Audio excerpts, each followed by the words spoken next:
Hello dear students, my name is Ruchika. I welcome you to Success CD's Education. We wish you a very happy new year and all the success for your endeavors. Here I have the current affairs for the month of January 2017. ये multiple choice question format में है और ये इस video का part 1 है जहां पर हम कवर करेंगे question number 1 to question number 30.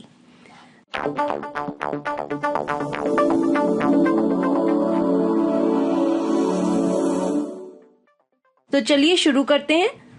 Late us see question number 1. Question number 1 में we have to name the 2 states. वो 2 स्टेट्स का नाम बताना है which will benefit from the Ken Betwa river linking project. 2 reverse के नाम है केन और बेटवा. इनका एक लिंकिंग प्रोजेक्ट शुरू हो रहा है और हमें ये बताना है कि किन 2 स्टेट्स को फायदा मिलेगा इस प्रोजेक्ट से. इन 4 ऑप्शंस में से हमारा करेक्ट आंसर है ऑप्शन बी, मध्य प्रदेश और उत्तर प्रदेश. इसकी थोड़ी और लिंक्ड इंफॉर्मेशन देख लेते हैं. The national board for wild life that is NBWL, इस बोर्ड ने क्लियरेंस दे दी है इस प्रोजेक्ट को और ये प्रोजेक्ट बेनिफिट करेगा उत्तर प्रदेश और मध्य प्रदेश को in terms of meeting irrigation requirements, secondly drinking water and thirdly electricity needs of the people across 6 districts. तो इन 2 स्टेट्स में 6 डिस्ट्रिक्ट्स हैं जहां पर लोगों को इस लिंकिंग प्रोजेक्ट से फायदा होगा. यहां पर आप देख सकते हैं इस डायग्राम में, ये है बेटवा रिवर और ये है केन रिवर. इन दोनों का ये जो रेड कलर का लाइन है ये लिंकिंग प्रोजेक्ट है जिसके द्वारा केन रिवर का पानी बेटवा बेसिन की तरफ डाइवर्ट कर दिया जाएगा. अब देखते हैं किन डिस्ट्रिक्ट्स को फायदा मिलेगा इस प्रोजेक्ट से. झांसी, बंदा and Mahoba districts of Uttar Pradesh and Chhatarpur, Panna, Tikamgarh districts of Madhya Pradesh. The Ken-Betwa interlinking river project will transfer the surplus water from the Ken River to the Betwa Basin through a 221 kilometer canal. तो ये जो red colour की कनाल है इसकी total length है 221 kilometres. Now let us see question number 2. Name the enactment whose review has been sought by the NITI Aayog. तो हमें ये बताना है कि अभी रिसेंटली नीति आयोग ने कहा है कि एक ऐसा लॉ है जिसको रिव्यू करना बहुत जरूरी है. इन 4 ऑप्शंस में से वो कौन सा लॉ है और आंसर है RTE. RTE का फुल फॉर्म आप सबको पता होना चाहिए. चलिए देखते हैं क्या है ये. The NITI Aayog that is the national institution for transforming India Aayog has called for review of the provisions of the right to education act. RTE का मतलब है right to education. That stipulates children who do not perform well can not be held back up to 8th class. तो कौन सी enactment है RTE की जिसे नीति आयोग कह रहा है कि फिर से रिव्यू करना बहुत जरूरी है? ये वो लॉ है उनका जिसके मुताबिक 8th क्लास तक आप बच्चों को डिटेन नहीं कर सकते, यानी कि किसी क्लास में रोक नहीं सकते. नीति आयोग का कहना है कि इस प्रोविजन का पर्पस या इसका एम ये था कि जो ड्रॉप आउट रेट है और जो बच्चों में एक उत्साह की कमी हो जाती है अगर उन्हें किसी क्लास में रोक लिया जाए उसको खत्म करना. लेकिन उन्होंने ये देखा कि इस प्रोविजन का एक डेट्रीमेंटल इफेक्ट हो रहा है, एक नेगेटिव इफेक्ट हो रहा है क्योंकि बच्चों के ऊपर अब कोई प्रेशर नहीं है और इसलिए वो पढ़ते नहीं है.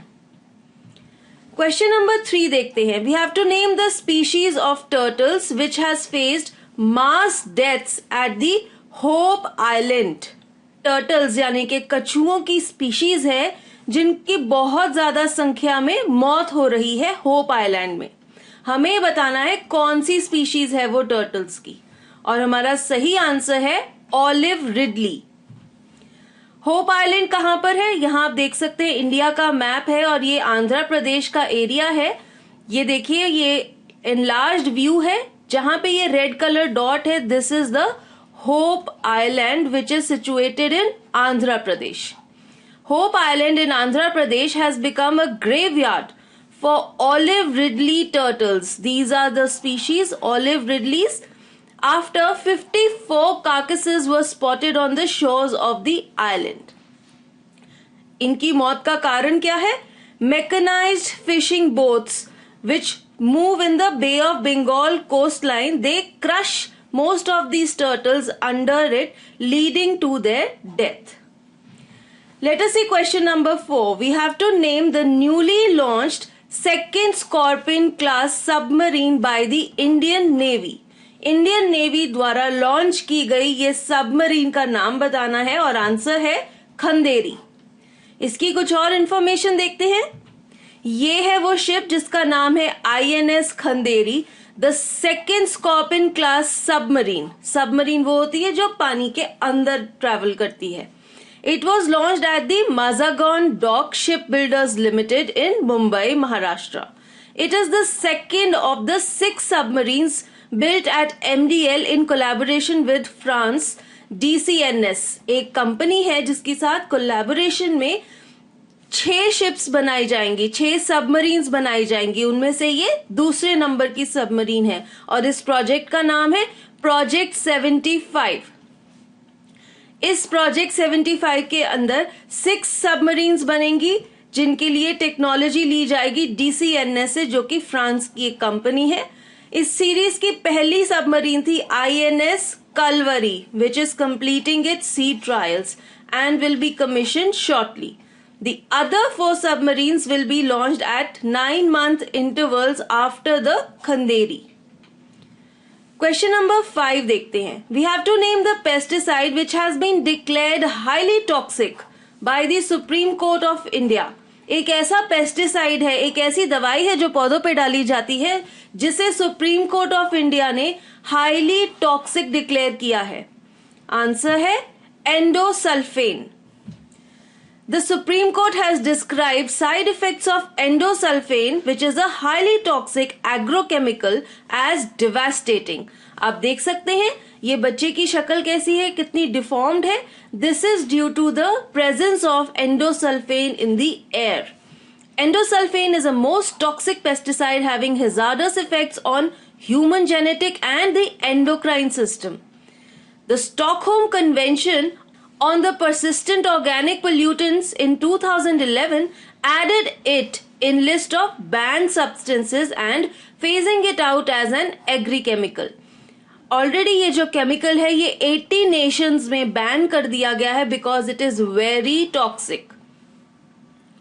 सुप्रीम कोर्ट ने ये ऑर्डर किया है कि इस पेस्टिसाइड की प्रोडक्शन, डिस्ट्रीब्यूशन और यूज को बैन कर दिया जाए. Let us see question number 6. We have to name the personality whose birth anniversary is celebrated as National Youth Day. हमारा आंसर है स्वामी विवेकानंद. ये है स्वामी विवेकानंद और इनकी बर्थ एनिवर्सरी 12 जनवरी को नेशनल यूथ डे के रूप में मनाया जाता है. ये एक सोशल रिफॉर्मर थे, फिलोसोफर थे और थिंकर थे और इनके बर्थडे पे 21st नेशनल यूथ फेस्टिवल मनाया गया था रोहतक, हरियाणा में और इसका थीम था यूथ फॉर डिजिटल इंडिया. अब स्वामी विवेकानंद के बारे में थोड़ा सा जान ले. Swami Vivekananda was born as Narendranath Datta on 12 January 1863 and died on 4 July 1902. ये रामकृष्ण परमहंस के मेन डिसाइपल थे, फॉलोअर थे. He introduced Indian philosophies of Vedanta and Yoga to the Western world.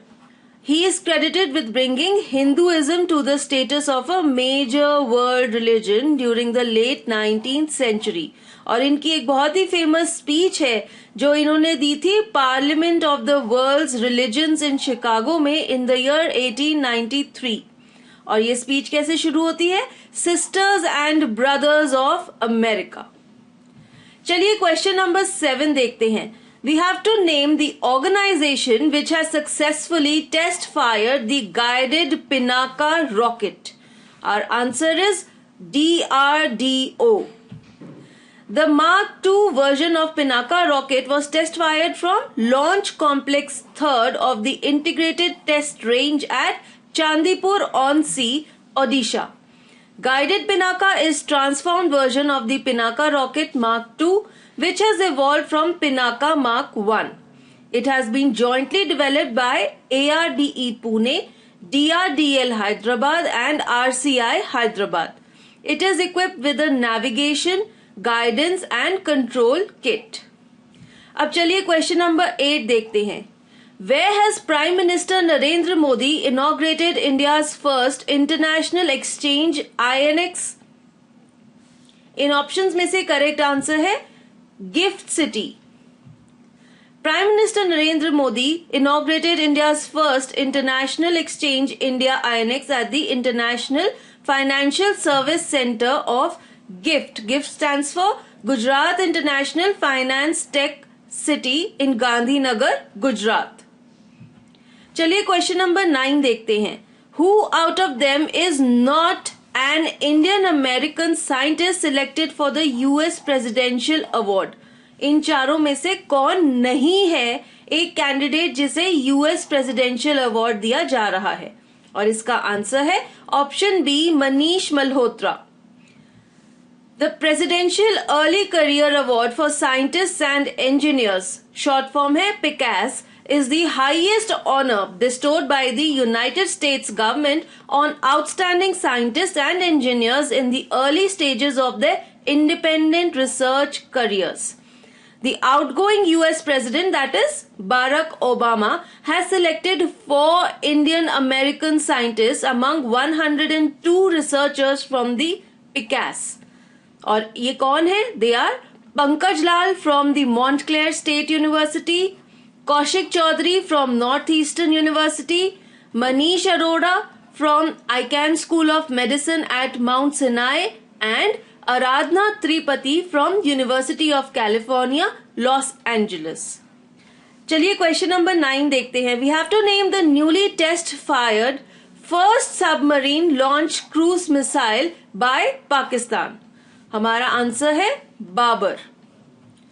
Babar 3 missile was fired from an underwater mobile platform from an undisclosed location in the Indian Ocean and it hits its target with precise accuracy. SLCM Babar 3 is a sea-based variant of ground-launched cruise missile Babar 2. Question number 10. Which of these is not a part of China's successfully launched first commercial space mission? In 4 options में से answer है काउजाऊ 1 rocket. इसकी कुछ और information देखते हैं. Launched from northwestern China's Jiquan Satellite Launch Center in Gansu Province, JL-1 satellite is a multifunctional remote sensing satellite providing high-definition video images. XY-S1 and Keton-1 satellites are experimental satellites to test technologies of low-orbit, narrow-band communication and VHF data exchange system, respectively. Question number 11 देखते हैं. We have to name the venue of India's first Nobel Prize Series exhibition. In options में से answer है option C, Gandhinagar. कुछ और information देखते हैं. Nobel Prize Series exhibition in Gandhinagar, Gujarat is first of its kind conclave of Nobel laureates. यानी कि यहाँ पे सारे नोबेल अवार्ड विनर्स आएंगे और ऐसा कॉन्फ्रेंस इंडिया में फर्स्ट टाइम हो रहा है. It has been organized by Nobel Media and coordinated by the Department of Biotechnology. 9 Nobel laureates आएंगे जो कि इंडियन स्टूडेंट्स के साथ इंटरैक्ट करेंगे. One of the 9 laureates includes India-born scientist Dr. Venkatraman Ramakrishnan. The other 8 Nobel laureates are H.C. Harmut-Michael, Harold Varmus, Richard J. Roberts, David J. Gross, Serge Harosh, Randy Skeman, W.E. Morner and Ada Yonath. Question number 12 देखते हैं. When is World Hindi Day celebrated each year? ध्यान से देखिए. We are talking about the World Hindi Day. इसका answer है 10 January. World Hindi Day was first observed on 10 January 2006. It is in addition to the present National Hindi Divas, which is observed annually on 14 September. तो एक national Hindi दिवस होता है जो कि 14 सितंबर को मनाया जाता है, और एक है वर्ल्ड हिंदी डे जो कि 10 जनवरी को मनाया जाता है. It should be noted that World Hindi Day is a promotion of the language at the global stage, world level, whereas National Hindi Day is being observed across the country at national level. Question number 13. Which film has won 7 awards at the 74th Golden Globe Awards? इसका answer है La La Land. This year, La La Land, a romantic musical comedy drama film, has won in all the 7 categories. तो चलिए देखते हैं किन categories में इस picture ने 7 अवार्ड्स जीते हैं. पहली कैटेगरी है the top award of best musical और कॉमेडी.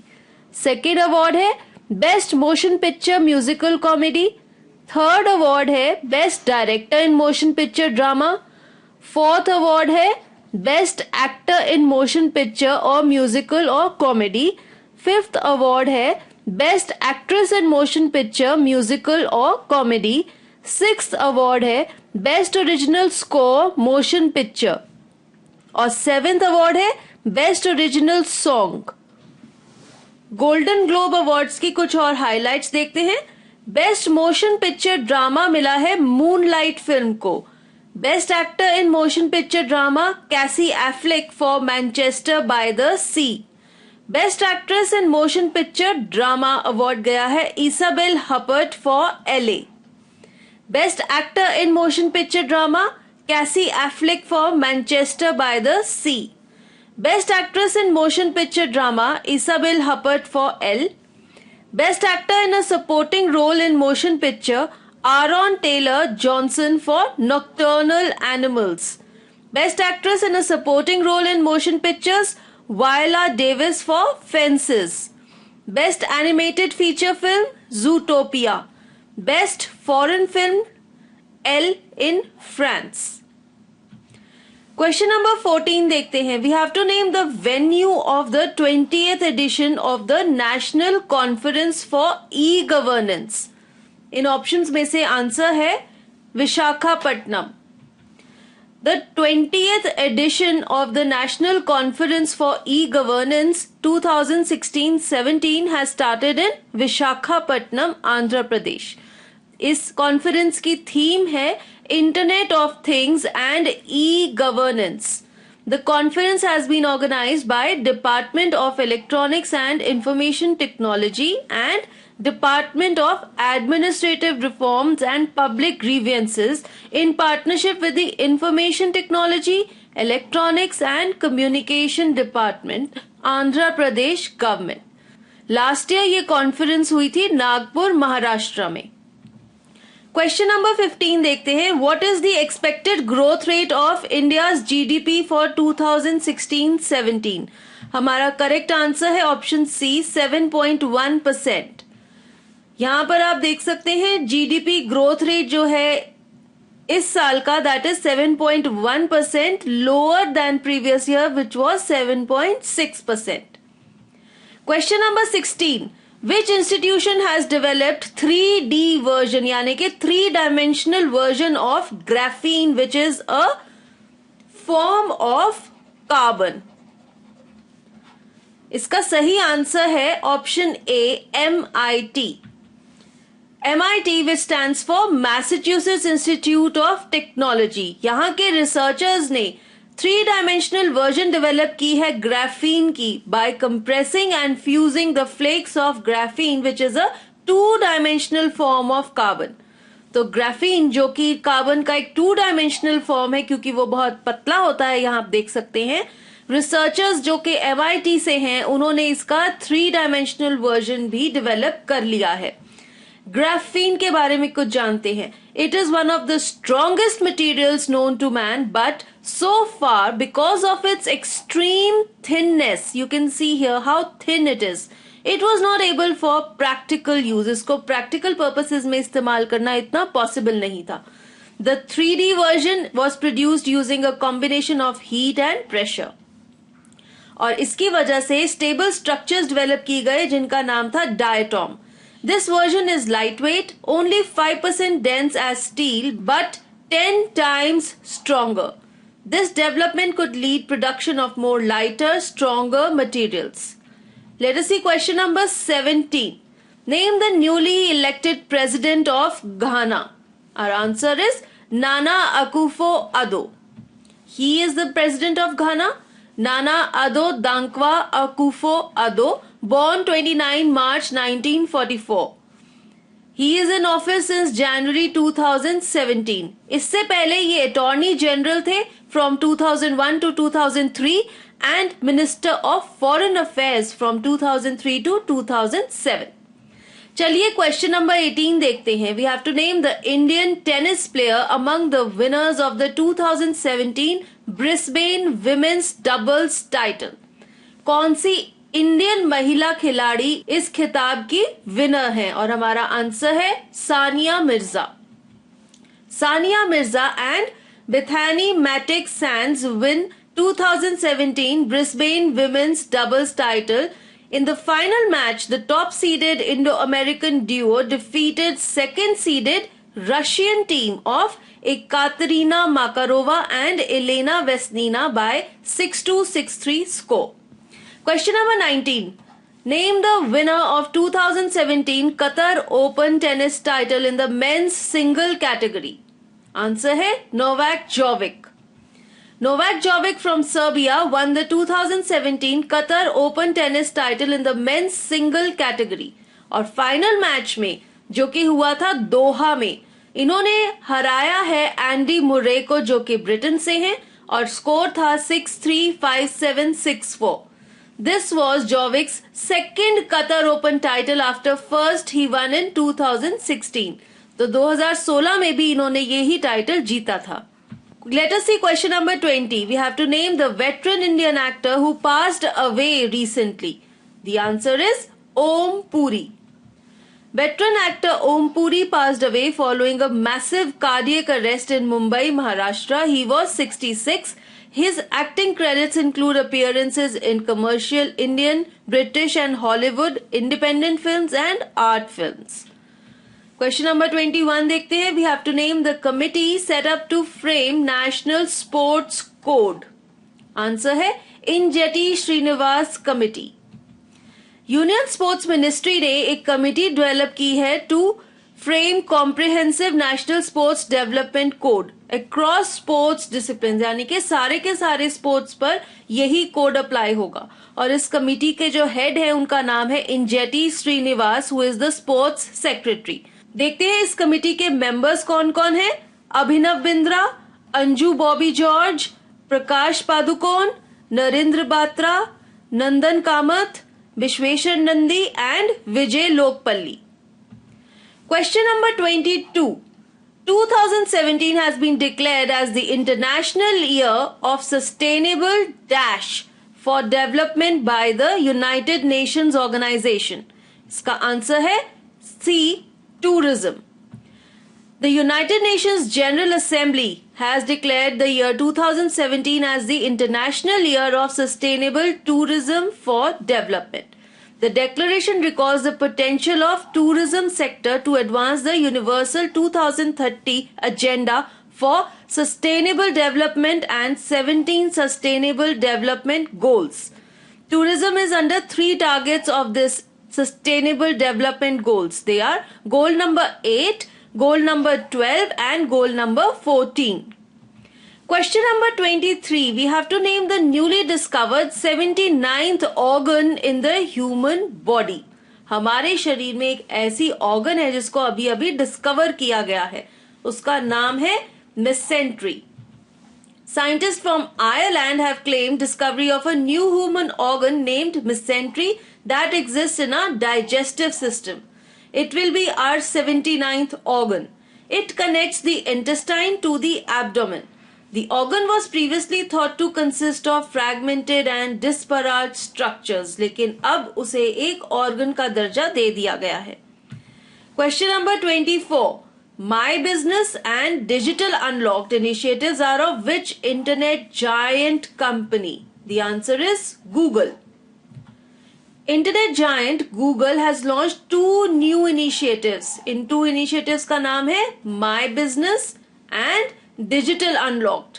और इनका एम क्या है? To train and help small and medium businesses in India to capitalise on the digitisation wave. These initiatives are launched by Google CEO Sundar Pichai in New Delhi. Google will provide free websites and web tools to small businesses. Digital Unlocked में क्या है? It is a training program launched in association with industry body FICCI. The training will be certified by Google, ISB and FICCI. In addition, Google ने एक और चीज launch की है जो कि है Primer, which is a free mobile application designed to teach digital marketing skills in a quick, easy and interactive way.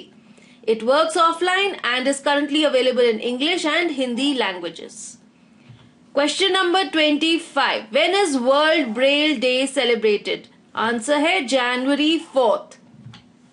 World Braille Day is observed every year across the world on 4th January to mark the birth anniversary of Louis Braille. ये है Louis Braille जिन्होंने invent की थी Braille script या फिर Braille code. यहां आप देख सकते हैं, this is the Braille script. Braille script is a language based on the patterns of raised dots on paper that could be felt and one can read anything that is unable to see. Question number 26 देखते हैं. Which of these is not one of the 5 states going for assembly polls in February 2017? इनमें से कौन सा state फरवरी 2017 में elections के लिए नहीं जाएगा? आंसर है Gujarat. The Election Commission of India (ECI) has announced dates for assembly elections in 5 states. और वो 5 states कौन से हैं जिनमें इलेक्शंस होंगे?